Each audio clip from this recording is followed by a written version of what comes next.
Salut à tous, c'est Abby. Je vous retrouve aujourd'hui en ce début du mois de mai pour vous présenter mes acquisitions livresques du mois d'avril. Je pensais avoir été raisonnable sur ce mois et j'ai 12 livres à vous présenter, ce qui est beaucoup trop selon moi. Donc je vais essayer d'être un petit peu plus raisonnable pour les mois suivants. Et on va commencer tout de suite, sinon ça risque de durer beaucoup trop longtemps. On va commencer par les sorties de Saxus que je passe toujours en précommande, tout simplement parce que j'ai envie de tous les avoir en version reliée, parce que je les trouve magnifiques tout simplement. Là j'ai enlevé la jaquette, mais il s'agit de la Dupree de Guenièvre qui est sortie mi-avril il me semble. C'est mon chéri qui me l'a offert parce qu'il souhaite qu'on le lise ensemble, donc on verra ce que ça donne. Pour le moment je ne l'ai pas lu. Pour l'histoire, on se retrouve dans le royaume de Camelot où on va suivre Guenièvre qui finalement est la fille de Merlin, ce n'est pas la vraie Guenièvre. Elle va devoir sauver le roi Arthur de son terrible destin. Je n'en sais pas beaucoup plus et j'ai pas envie forcément de lire le résumé plus en détail. J'ai envie de me lancer dedans tête baissée et de voir ce que ça donne. Alors je suis au courant de la polémique autour de la maison d'édition de Saxus. Moi, je fais partie des gens qui ont tendance à donner des secondes chances, donc je continuerai à acheter leurs livres parce que malgré tout, ils font un travail d'édition phénoménal. Quand on ne lit que en français, c'est vrai que c'est difficile d'avoir des objets livres aussi beaux dans les maisons d'édition classiques, même si je ne dis pas il y en a.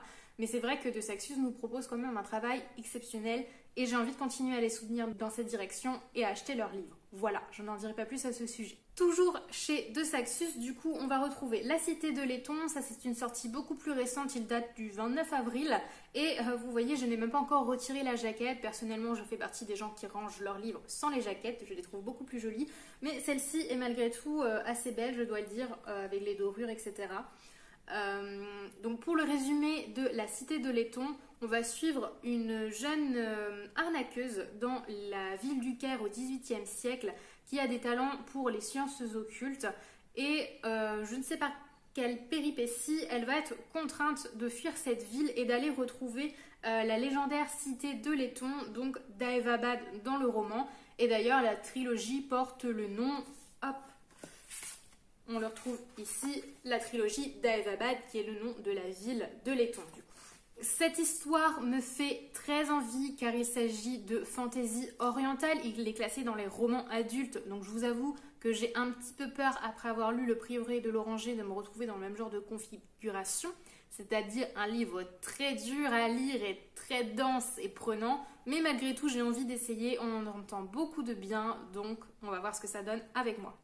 Je vous les présente tous les deux en même temps car en début de mois, ma mère m'a offert la duologie Six of Crows étant donné que j'avais très envie de me plonger dans la série Netflix à sa sortie mais qu'à l'époque je n'avais lu que Grisha, enfin j'étais sur la fin du 3e tome de Grisha et pour ne pas me faire spoiler les livres en regardant la série, j'avais envie de lire ces deux romans. À l'heure actuelle, j'ai terminé Six of Crows, le premier tome. Il me restera le deuxième à lire, mais comme on est en plein challenge des terreurs pour ce mois de mai, je pense que le deuxième va attendre le mois de juin, malheureusement. On verra ce que ça donne, mais je ne regarderai la série finalement qu'à ce moment-là. Et du résumé, malgré qu'on en a entendu partout parler, je vais en faire un très rapide. On va suivre un groupe de 6 délinquants qui vont avoir une mission qui leur est confiée au tout début du roman. Et dans le premier, tout du moins, on va suivre le déroulement de cette mission avec des péripéties et de l'action. Et ce que j'ai beaucoup aimé aussi, c'est un développement très intéressant sur chacun des personnages. Je vous en reparlerai plus en détail dans mes lectures du mois d'avril du coup.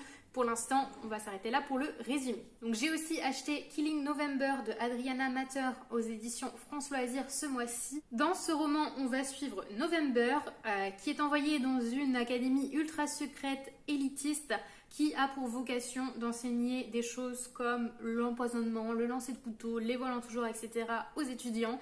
Et November ne comprend pas pourquoi elle est envoyée dans cette académie. Tout le sujet du roman va reposer autour de cette intrigue. Ça a l'air très intéressant et il me tarde de le découvrir, d'autant plus qu'il s'agit d'une duologie simplement et que les 2 tomes sont déjà sortis, donc pourquoi attendre? Ensuite, j'ai 3 livres à vous présenter de la maison d'édition Hugo Roman.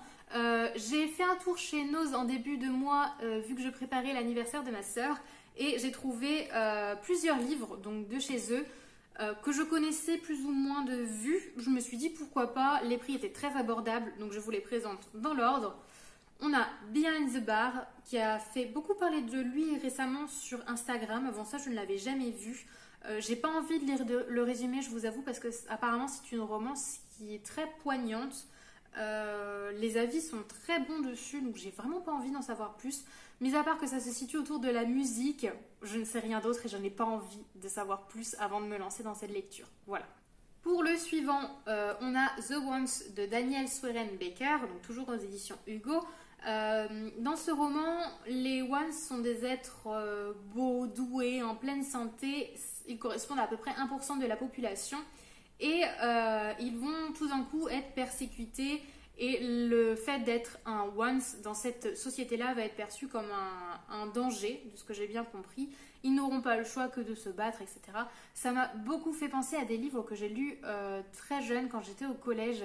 Uglies, si je ne dis pas de bêtises, où on transformait les gens en leur faisant des opérations esthétiques afin qu'ils deviennent tous très beaux. J'ai l'impression que c'est un peu le même esprit dans ce livre. Donc voilà, c'est également une duologie.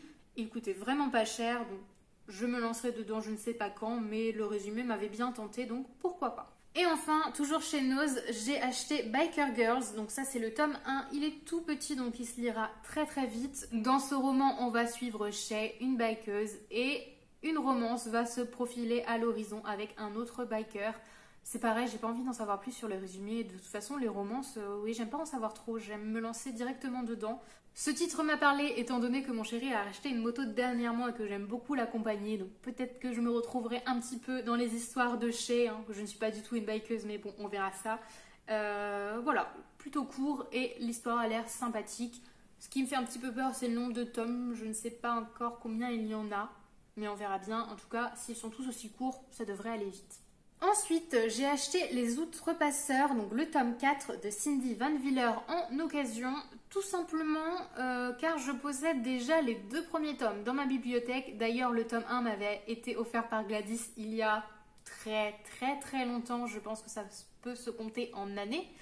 Je ne l'ai toujours pas lu et je ne sais pas, je pense que j'ai un blocage avec certaines sagas. Le fait de ne pas avoir tous les tomes dans ma bibliothèque, j'arrive pas à me lancer. Donc voilà, j'ai acheté le tome 4.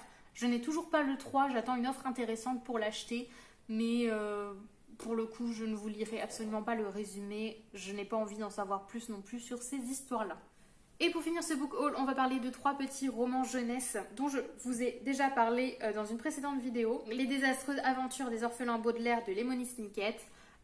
C'est une série qui a marqué mon enfance et que je voulais absolument posséder dans ma bibliothèque pour les relire à l'occasion. Il me manquait les 3 derniers tomes et je les ai trouvés sur Vinted, donc ma saga est complète dorénavant et j'en suis ravie. Ils sont en parfait état et si vous êtes intéressés, les derniers tomes sont très durs à trouver. Autant les premiers, il n'y a pas de souci, mais les derniers tomes sont très difficiles à trouver et j'étais vraiment contente que la personne vende ces 3-là en même temps et de les avoir pour vraiment pas cher parce que je crois que les 3, j'en ai eu pour 8 €. Donc voilà, c'était une affaire à saisir. Et du coup, comme je les ai tous maintenant, je pense que j'en lirai un à l'occasion entre des tomes plus conséquents pour me vider un petit peu l'esprit et pour retrouver cette histoire d'enfance qui m'avait beaucoup marqué et que j'aimerais relire aujourd'hui pour connaître enfin la fin, car je ne pense que je n'ai jamais lu les derniers livres. Je ne sais pas du tout où je m'étais arrêtée à l'époque, mais quasiment certaine que je ne l'ai jamais fini. Donc ce sera à suivre pour les prochaines lectures. C'est tout pour ce book haul du mois d'avril. Il y avait beaucoup de livres, mais finalement il y a eu 2 cadeaux, plusieurs achats Vinted ou d'occasion et des livres achetés chez Nose à très bas prix. Donc au niveau budget, c'est correct. Si on compte pas les 2 Saxus, évidemment, parce que ceux-là reviennent quand même à un certain prix. Hein. Et s'ils nous continuent de vous en sortir 2 ou 3 par mois, ça ne va pas le faire. Hein. Je vous laisse pour cette fois-ci, j'espère que la vidéo vous a plu et n'hésitez pas à me mettre en commentaire si vous avez des avis sur les livres que je viens de vous partager ou me présenter vos acquisitions du mois dernier, je serai ravie de vous lire. Je vous souhaite une excellente journée et je reviens très vite, à bientôt.